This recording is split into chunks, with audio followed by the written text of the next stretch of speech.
که یو کس دا خواهش لري چې زما د زر تر زره واده وشي، هغه دې دا وظیفه پابندۍ سره کوي، انشاءالله چې ډېر زر به د هغه واده ته اسباب برابر شي.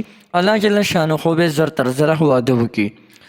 بسم الله الرحمن الرحیم. السلام علیکم ورحمة الله وبرکاته. زما وروڼو او خویندو، که یو انسان د دې خبرې خواهشمند وي او دا د هغه ارزو او تمنا وي چې الله جل شانه دې ما ته د غیبو نه اسباب برابر کړي او زما واده دې زر تر زره وشي، نن د یا لطیفو او یا حلیمو داسې زبردسته وظیفه درته یم. کوم یو انسان چې د دې وظیفې ذکر کوي، الله جل شانه هغه سره د غیبو نه امداد کوي. دومره زبردسته او مفیده وظیفه ده، یا لطیفو یا حلیمو. الله جل شانه دومره رحیم او کریم ذات دی چې کله په یو کور کې دا وظیفه شروع شي، د دې برکاتو ته ګوره ښه، په یو کور کې دا وظیفه شروع شي یا لطیفو یا حلیمو، په هغه کور کې خیر او برکتونه نازلیږي، د غیبو نه ورته الله جل شانه هر څه راولي، د څلور واړو طرفونو هغه کور ته خیر او برکتونه راغلي. لیکن زمون چې کم خاص ټاپک دی نو هغه د نکاح په دغه سره اړه سره دی.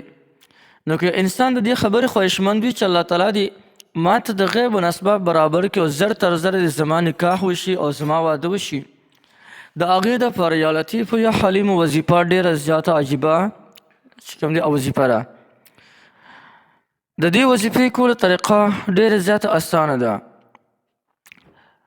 د دې وظیفې څه خاص تعداد معلوم نه دی چې ته به 200 300 زر 2000 وغیره دا به وي. تر دې پورې بعضې حضرات فرمایي چې د انسان ته څومره وخت میلاویدی شي، یعنې د ده په خولې باندې دی هر وخت شپه ورځ د ده په خولې باندې دی یا لطیفو یا حلیمو وظیفه جاري. کوم انسان چې دا وظیفه په کثرت سره کوي، نو الله جل شانه به هغه ته د غیبو نه اسباب برابروي. الله جل شانه ورته څه داسې بندوبست برابر کړي او د ده واده به وشي. څه ترتیب معلوم نه دی. کله هم د انسان اوزګاري د ده خوله ودرېږي، نو په دغه دوران کې د دې هم یا لطیفو یا حلیمو وظیفه پابندۍ سره کوي. او دا وظیفه هلک هم کولی شي او جنۍ هم کولی شي.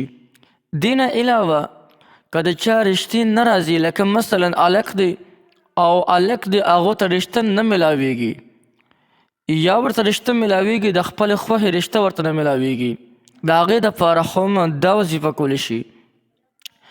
او یا یو جنۍ د هغې پسې رشتې نه راځي، رشتې بندې شوي دي، مخکې به راتلې اوس پسې نه راځي، د رشتو ازادولو دپاره دا وظیفه هم ډېر زیات کافي اثر لري. د دې وخت هم معلوم نه دی، تعداد هم معلوم نه دی، لیکن زه ورته یو خبره کوم چې کله هم تاسو دا وظیفه په اخلاص سره کوئ، نو انشاءالله چې په یو هفتې کې دننه به ستاسو کار وشي انشاءالله، که الله ته منظوره وي. اخلاص پکې شرط دی. نو دا وظیفه تاسو په اخلاص سره کوئ، انشاءالله الله به درته د غیبو نه اسباب برابر کړي، الله جل شانه به ستاسو ودونه وکړي.